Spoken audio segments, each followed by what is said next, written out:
Hi friends, അപ്പോൾ ഇന്ന് ഒരു അടിപൊളി പനീർ റെസിപ്പി ആയാലോ. ഞാൻ ഇൻസ്റ്റയിൽ കണ്ടിട്ടാണ് കേട്ടോ ഇതുണ്ടാക്കിയത്. നല്ല സൂപ്പർ ടേസ്റ്റായിരുന്നു. അപ്പോൾ ജിജോയും പിള്ളേരും വരുമ്പോഴത്തേക്കും വൈകുന്നേരം അവർക്കൊരു സർപ്രൈസ് കൊടുക്കാമെന്ന് വിചാരിച്ച് ഞാൻ വൈകുന്നേരം ആട്ടോ ഉണ്ടാക്കിയത്. കുറച്ച് പനീർ എടുത്ത് ക്യൂബ്സ് ആയിട്ട് കട്ട് ചെയ്യുക. ആദ്യം അത് കട്ട് ചെയ്തിട്ട് അതൊരു ബൗളിലിടുക. അതിന് ശേഷം അതിലേക്ക് കുറച്ച് നാരങ്ങ, ഒരു ഹാഫ് പീസ് നാരങ്ങ പിഴിഞ്ഞൊഴിക്കുക. അപ്പോൾ നല്ല ഫ്രഷ് നാരങ്ങ ആയിരിക്കണം. എൻ്റെ കയ്യിൽ കുറച്ച് ഉണങ്ങിയതായിരുന്നു, എന്നാലും കുഴപ്പമില്ല. പിന്നെ കുറച്ച് ജിഞ്ചർ ഗാർലിക് ചതച്ചോ അല്ലെങ്കിൽ പേസ്റ്റാക്കി ആഡ് ചെയ്യുക. പിന്നെ ഒരു ചെറിയ ടീസ്പൂൺ കുരുമുളക് പൊടി അധികം വേണ്ട, കാരണം ഇതൊരു സ്പൈസി അല്ല കേട്ടോ, ഒരു നോർമൽ റെസിപ്പിയാണ്. പിന്നെ അതിലേക്ക് കുറച്ച് ഉപ്പ് ആഡ് ചെയ്യുക. അതിന് ശേഷം കുറച്ച് മല്ലിയില, കൊറിയാണ്ടർ ലീവ്സ് കുഞ്ഞിതാക്കി കട്ട് ചെയ്ത് നല്ലോണം മിക്സ് ചെയ്യുക. മിക്സ് ചെയ്തതിന് ശേഷം അതിലേക്ക് കുറച്ച് സൺഫ്ലവർ ഓയിൽ, കോക്കനട്ട് ഓയിൽ ഒഴിക്കരുത് കേട്ടോ. സൺഫ്ലവർ ഓയിൽ അല്ലെങ്കിൽ വേറെ ഏതെങ്കിലും വെജിറ്റബിൾ ഓയിൽസ് ആഡ് ചെയ്ത് കുറച്ച് നേരത്തേക്ക് അത് മാറ്റി വെക്കുക.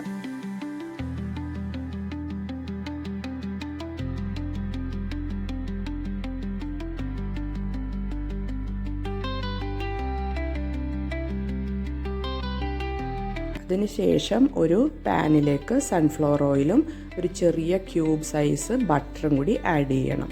ബട്ടർ ഈ ഗ്രേവിക്ക് നല്ലൊരു ഫ്ലേവർ കൊടുക്കും. അതിന് വേണ്ടിയിട്ടാണ് നമ്മൾ ബട്ടർ ആഡ് ചെയ്യണത്. ഇനി ബട്ടർ ഇഷ്ടമല്ലാത്തവർ ആഡ് ചെയ്യണമെന്നില്ല കേട്ടോ, പക്ഷേ ബട്ടറും കൂടി ഉണ്ടെങ്കിൽ നല്ല അടിപൊളി ടേസ്റ്റ് ആയിരിക്കും.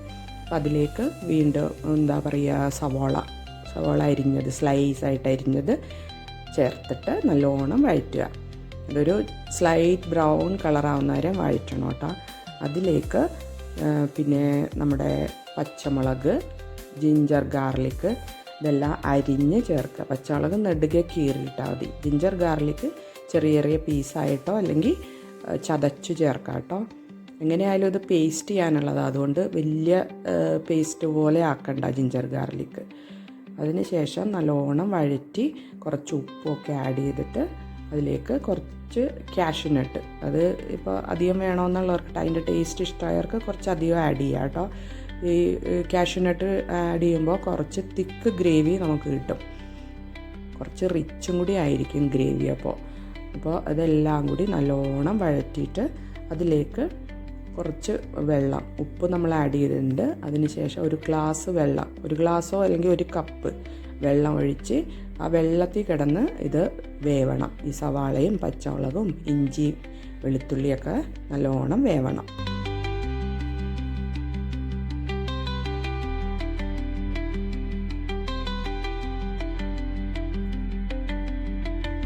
ആ സമയം കൊണ്ട് നമുക്ക് പനീർ, മാരിനേറ്റ് ചെയ്ത് വെച്ചിരിക്കുന്ന പനീർ പയ്യെ ഫ്രൈ ചെയ്തെടുക്കണം കേട്ടോ. പനീർ ഫ്രൈ ചെയ്യുമ്പോഴത്തേക്കും അതൊരു വേറെ ടേസ്റ്റ് വരുമല്ലേ, ഒരു പ്രത്യേക ടേസ്റ്റ് ആയിരിക്കും. അപ്പോൾ മാരിനേറ്റ് ചെയ്ത പനീർ ആ ഫ്രൈങ് പാനിലേക്ക് ഓയിലൊഴിച്ച് അതിലേക്ക് ഇടുക.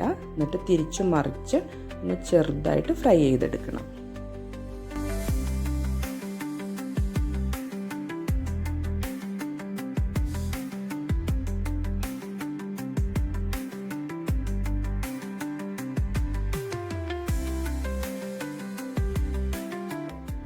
പനീർ ഒരുവിധം ഫ്രൈ ആയി വരുമ്പോഴത്തേക്കും നമ്മുടെ സവാളയൊക്കെ വെന്ത് കാണും കേട്ടോ. എന്നിട്ട് അത് ഒരു കണ്ടെയ്നറിലോട്ട് ട്രാൻസ്ഫർ ചെയ്യണം. എന്നിട്ട് അത് ചൂടാറി കഴിയുമ്പോഴത്തേക്കും അതിലേക്ക് കുറച്ച് മസാലാസും കേർഡ് ഒക്കെ ആഡ് ചെയ്യണം കേട്ടോ.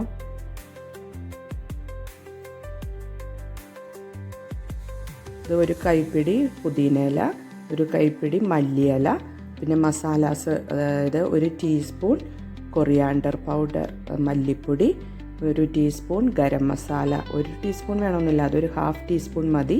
പിന്നെ ഒരു 1/4 ടീസ്പൂൺ മഞ്ഞൾപ്പൊടി, ഇതെല്ലാം കൂടി ആഡ് ചെയ്തിട്ട്, കൂടാതെ അതിലേക്ക് കുറച്ച് തൈരും കൂടി ആഡ് ചെയ്യണം. ചെറിയൊരു പുളി വേണമല്ലോ കറിക്ക്, എന്നുവെച്ചാൽ നല്ല പുളിയുള്ള തൈരൊന്നും വേണ്ട കേട്ടോ.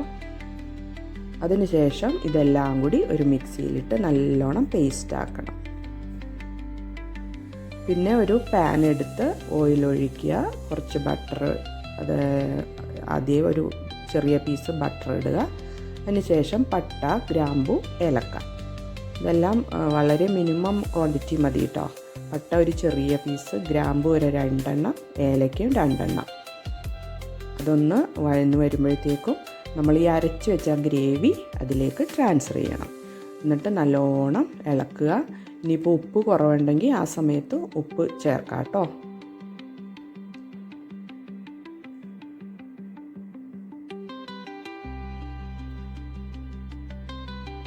നല്ല അടിപൊളി കറിയാണ്, എല്ലാവരും ട്രൈ ചെയ്ത് നോക്കണം. ഇതിന് ശേഷം ഇത് ഒന്ന് ചൂടായി വരുമ്പോഴത്തേക്കും നമ്മൾ ഫ്രൈ ചെയ്ത് വെച്ചിരിക്കുന്ന പനീർ ആഡ് ചെയ്യുക കേട്ടോ. പനീർ ആഡ് ചെയ്ത് കഴിഞ്ഞതിന് ശേഷം കുറച്ച് നേരം വേവിക്കുക. അത് ഓൾറെഡി വെന്തതാണ്, പക്ഷേ ആ മസാലാസ്, മല്ലിപ്പൊടി, ഗരം മസാലയൊക്കെ ഒന്ന് വേവണമല്ലോ, അതിന് വേണ്ടിയിട്ട്. അത് പച്ചയ്ക്ക് അരക്കുകയല്ലേ ചെയ്തത്, അപ്പോൾ അതുകൊണ്ട് അത് വേവാനുള്ള സമയം അത്രയും മതി കേട്ടോ. അതിന് ശേഷം ലാസ്റ്റ് കുറച്ച് കസൂരി മേത്തി. ഞാനിവിടെ പനീർ കുറച്ച് ക്രഷ് ചെയ്ത് ചേർക്കുന്നുണ്ട് കേട്ടോ. ചിലപ്പോൾ വിസ്മയക്കും വൈഷ്ണവ് പിന്നെയും കഴിക്കും. വിസ്മയക്കും ഒരു മടിയാണ് പനീർ കഴിക്കാൻ, അപ്പം ഞാനിങ്ങനെ പൊടിച്ച് ചേർക്കും കേട്ടോ, അവൾക്കും ചെല്ലട്ടെ എന്ന് വിചാരിച്ച്. അത് കഴിഞ്ഞ് വേണമെങ്കിൽ ഇത് പനീർ പൊടി ആഡ് ചെയ്യണതിന് പകരം ഫ്രഷ് ക്രീം ആഡ് ചെയ്യാം. ലാസ്റ്റ് കുറച്ച് കസൂരി മേത്തി തൂകിയിട്ട് നമുക്കിത് സർവ് ചെയ്യാം കേട്ടോ. നല്ല അടിപൊളി കറിയാണ്, ഇവിടെ എല്ലാവർക്കും ഇഷ്ടമായി. അപ്പോൾ നമ്മുടെ ടേസ്റ്റ് നോക്കണ ആൾ കുറച്ച് ലേറ്റായിട്ടാട്ടോ വന്നത്. പുള്ളി ടേസ്റ്റ് ചെയ്ത് സൂപ്പറാന്ന് പറഞ്ഞു കഴിഞ്ഞാൽ ആ കറി സൂപ്പറായിരിക്കും. അപ്പോൾ അത് ആ കസൂരി മേത്തി ഇട്ട് കഴിഞ്ഞാൽ ഇത് കറി പിന്നെ തിളപ്പിക്കേണ്ട കാര്യമില്ല കേട്ടോ. അപ്പോൾ എല്ലാവരും ട്രൈ ചെയ്ത് നോക്കണം. ഇതാ നമ്മുടെ ടേസ്റ്റ് ചെയ്യണ ആളെത്തിയിട്ടുണ്ട്. ചപ്പാത്തി